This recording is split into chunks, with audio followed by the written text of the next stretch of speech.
Olá, eu sou a pastora Mari Foquesato e estamos juntos em um projeto de leitura da Bíblia e eu convido você para nos acompanhar. Se você ainda não é inscrito no canal, inscreva-se, toque no sininho e escolha a opção Todas, para que sempre que eu poste um vídeo novo você receba. Deixe o seu joinha, o seu ok, porque isso é muito importante para o crescimento do canal. E se você quiser deixar um comentário e compartilhar esse vídeo, eu agradeço muito. Vamos iniciar a leitura de hoje? 1 Coríntios capítulo 10. Exemplos da história de Israel.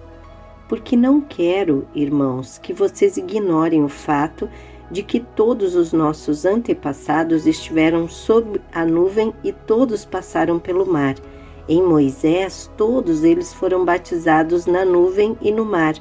Todos comeram do mesmo alimento espiritual e beberam da mesma bebida espiritual, pois bebiam da rocha espiritual que os acompanhava, e essa rocha era Cristo. Contudo, Deus não se agradou da maioria deles, por isso os seus corpos ficaram espalhados no deserto. Essas coisas ocorreram como exemplos para nós, para que não cobicemos coisas más como eles fizeram. Não sejam idólatras, como alguns deles foram, conforme está escrito: o povo se assentou para comer e beber e levantou-se para se entregar à farra. Não pratiquemos imoralidade, como alguns deles fizeram, e num só dia morreram 23.000. Não devemos pôr o Senhor à prova, como alguns deles fizeram, e foram mortos por serpentes. E não se queixem, como alguns deles se queixaram, e foram mortos pelo anjo destruidor. Essas coisas aconteceram a eles como exemplos, e foram escritas como advertências para nós, sobre quem tem chegado o fim dos tempos. Assim, aquele que julga está firme, cuide-se para que não caia. Não sobreveio a vocês tentação que não fosse comum aos homens, e Deus é fiel, Ele não permitirá que vocês sejam tentados além do que podem suportar, mas quando forem tentados, Ele mesmo lhes providenciará um escape para que o possam suportar, as festas idólatras e a ceia do Senhor. Por isso, meus amados irmãos, fujam da idolatria. Estou falando a pessoas sensatas. Julguem vocês mesmos o que estou dizendo. Não é verdade que o cálice da bênção que abençoamos é uma participação no sangue de Cristo e o pão que partimos é uma participação no corpo de Cristo? Como há somente um pão, nós que somos muitos somos um só corpo, pois todos participamos de um único pão. Considerem o povo de Israel. Os que comem dos sacrifícios não participam do altar? Portanto, que estou querendo dizer? Será que o sacrifício oferecido a um ídolo é alguma coisa? Ou o ídolo é alguma coisa? Não. Quero dizer que o que os pagãos sacrificam é oferecido aos demônios e não a Deus. E não quero que vocês tenham comunhão com os demônios. Vocês não podem beber do cálice do Senhor e do cálice dos demônios. Não podem participar da mesa do Senhor e da mesa dos demônios. Porventura provocaremos o ciúme do Senhor? Somos mais fortes do que Ele? A liberdade do cristão. Tudo é permitido, mas nem tudo convém. Tudo é permitido, mas nem tudo edifica. Ninguém deve buscar o seu próprio bem, mas sim o dos outros. Comam de tudo que se vende no mercado, sem fazer perguntas por causa da consciência, pois do Senhor é a terra e tudo que nela existe. Se algum descrente o convidar para uma refeição e você quiser ir, coma de tudo o que lhe for apresentado, sem nada perguntar, por causa da consciência. Mas se alguém lhe disser: isto foi oferecido em sacrifício, não coma, tanto por causa da pessoa que o comentou, como da consciência, isto é, da consciência do outro e não da sua própria, pois porque minha liberdade deve ser julgada pela consciência dos outros? Se participo da refeição com ação de graças, porque sou condenado por algo pelo qual dou graças a Deus? Assim, quer vocês comam, bebam ou façam qualquer outra coisa, façam tudo para a glória de Deus. Não se tornem motivo de tropeço, nem para judeus, nem para gregos, nem para a igreja de Deus. Também eu procuro agradar a todos de todas as formas, porque não estou procurando meu próprio bem, mas o bem de muitos para que sejam salvos. 1 Coríntios capítulo 11. Tornem-se meus imitadores como eu sou de Cristo. Instruções sobre a adoração.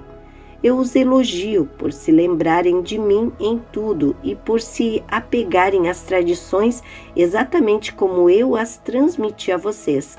Quero, porém, que entendam que o cabeça de todo homem é Cristo, e o cabeça da mulher é o homem, e o cabeça de Cristo é Deus. Todo homem que ora ou profetiza com a cabeça coberta desonra a sua cabeça, e toda mulher que ora ou profetiza com a cabeça descoberta desonra a sua cabeça, pois é como se a tivesse rapada. Se a mulher não cobre a cabeça, deve também cortar o cabelo. Se, porém, é vergonhoso para a mulher ter o cabelo cortado ou rapado, ela deve cobrir a cabeça. O homem não deve cobrir a cabeça, visto que ele é imagem e glória de Deus, mas a mulher é glória do homem. Pois o homem não se originou da mulher, mas a mulher do homem. Além disso, o homem não foi criado por causa da mulher, mas a mulher por causa do homem. Por essa razão e por causa dos anjos, a mulher deve ter sobre a cabeça um sinal de autoridade. No Senhor, todavia, a mulher não é independente do homem, nem o homem independente da mulher, pois assim como a mulher proveio do homem, também o homem nasce da mulher, mas tudo provém de Deus. Julguem entre vocês mesmos. É apropriado a uma mulher orar a Deus com a cabeça descoberta? A própria natureza das coisas não lhes ensina que é uma desonra para o homem ter cabelo comprido e que o cabelo comprido é a glória para a mulher? Pois o cabelo comprido foi lhe dado como manto. Mas se alguém quiser fazer polêmica a esse respeito, nós não temos esse costume, nem as igrejas de Deus. A ceia do Senhor. Entretanto, nisto que lhes vou dizer, não os elogio, pois as reuniões de vocês mais fazem mal do que bem. Em primeiro lugar, ouço que quando vocês se reúnem como igreja, há divisões entre vocês, e até certo ponto eu o creio, pois é necessário que haja divergências entre vocês para que sejam conhecidos quais dentre vocês são aprovados. Quando vocês se reúnem, não é para comer a ceia do Senhor, porque cada um come sua própria ceia sem esperar pelos outros. Assim, enquanto um fica com fome, outro se embriaga. Será que vocês não têm casa onde comer e beber? Ou desprezam a igreja de Deus e humilham os que nada têm? Que lhes direi? Eu os elogiarei por isso? Certamente que não. Pois recebi do Senhor o que também lhes entreguei, que o Senhor Jesus, na noite em que foi traído, tomou o pão e, tendo dado graças, partiu-o e disse: isto é o meu corpo, que é dado em favor de vocês. Façam isto em memória de mim. Da mesma forma, depois da ceia, ele tomou o cálice e disse: este cálice é a nova aliança no meu sangue. Façam isso sempre que o beberem em memória de mim. Porque sempre que comerem deste pão e beberem deste cálice, vocês anunciam a morte do Senhor até que ele venha. Portanto, todo aquele que come o pão ou bebe o cálice do Senhor indignamente será culpado de pecar contra o corpo e o sangue do Senhor. Examine-se cada um a si mesmo, e então coma do pão e beba do cálice. Pois quem come e bebe sem discernir o corpo do Senhor, come e bebe para a sua própria condenação. Por isso há entre vocês muitos fracos e doentes, e vários já dormiram. Mas se nós tivéssemos o cuidado de examinar a nós mesmos, não receberíamos o juízo. Quando, porém, somos julgados pelo Senhor, estamos sendo disciplinados para que não sejamos condenados com o mundo. Portanto, meus irmãos, quando vocês se reunirem para comer, esperem uns pelos outros. Se alguém estiver com fome, coma em casa, para que quando vocês se reunirem, isso não resulte em condenação. Quanto ao mais, quando eu for, lhes darei instruções. 1 Coríntios capítulo 12, os dons espirituais. Irmãos, quanto aos dons espirituais, não quero que vocês sejam ignorantes. Vocês sabem que quando eram pagãos, de uma forma ou de outra, eram fortemente atraídos e levados para os ídolos mudos. Por isso, eu lhes afirmo que ninguém que fala pelo Espírito de Deus diz: Jesus seja amaldiçoado. E ninguém pode dizer Jesus é Senhor, a não ser pelo Espírito Santo. Há diferentes tipos de dons, mas o Espírito é o mesmo. Há diferentes tipos de ministérios, mas o Senhor é o mesmo.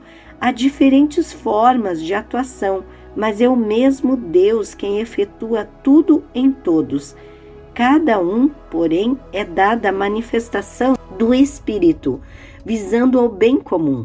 Pelo Espírito, a um é dada a palavra de sabedoria, a outro, pelo mesmo Espírito, a palavra de conhecimento, a outro fé, pelo mesmo Espírito, a outro dons de curar, pelo único Espírito, a outro poder para operar milagres, a outro profecia, a outro discernimento de espíritos, a outro variedade de línguas e ainda a outro interpretação de línguas. Todas essas coisas, porém, são realizadas pelo mesmo e único Espírito, e ele as distribui individualmente a cada um como quer. Diversidade na unidade. Ora, assim como o corpo é uma unidade, embora tenha muitos membros, e todos os membros, mesmo sendo muitos, formam um só corpo, assim também com respeito a Cristo, pois em um só corpo todos nós fomos batizados em um único Espírito, quer judeus, quer gregos, quer escravos, quer livres, e a todos nós foi dado beber de um único Espírito. O corpo não é feito de um só membro, mas de muitos. Se o pé disser, porque não sou mão, não pertenço ao corpo, nem por isso deixa de fazer parte do corpo. E se o ouvido disser, porque não sou olho, não pertenço ao corpo, nem por isso deixa de fazer parte do corpo. Se todo o corpo fosse olho, onde estaria a audição? Se todo o corpo fosse ouvido, onde estaria o olfato? De fato, Deus dispôs cada um dos membros no corpo segundo a sua vontade. Se todos fôssemos um só membro, onde estaria o corpo? Assim, há muitos membros, mas um só corpo. O olho não pode dizer à mão, não preciso de você, nem a cabeça pode dizer aos pés, não preciso de vocês. Ao contrário, os membros do corpo que parecem mais fracos são indispensáveis, e os membros que pensamos serem menos honrosos tratamos com especial honra, e os membros que em nós são indecorosos são tratados com decoro especial, enquanto os que em nós são decorosos não precisam ser tratados de maneira especial.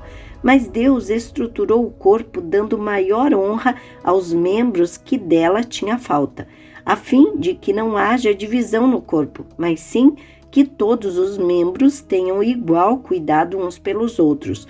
Quando um membro sofre, todos os outros sofrem com ele. Quando um membro é honrado, todos os outros se alegram com ele. Ora, vocês são o corpo de Cristo, e cada um de vocês individualmente é membro desse corpo. Assim, na igreja, Deus estabeleceu primeiramente apóstolos, em segundo lugar profetas, em terceiro lugar mestres, depois os que realizam milagres, os que têm dons de curar, os que têm dom de prestar ajuda, os que têm dons de administração e os que falam diversas línguas. Todos são apóstolos? São todos profetas? São todos mestres? Têm todos o dom de realizar milagres? Têm todos dom de curar? Falam todos em línguas? Todos interpretam? Entretanto, busquem com dedicação os melhores dons. O amor. Passo agora a mostrar-lhes um caminho ainda mais excelente. Amém. Terminamos aqui a leitura de hoje e eu agradeço a você que ficou comigo até o final desse vídeo. Tenha um dia vitorioso. Deus abençoe sua vida.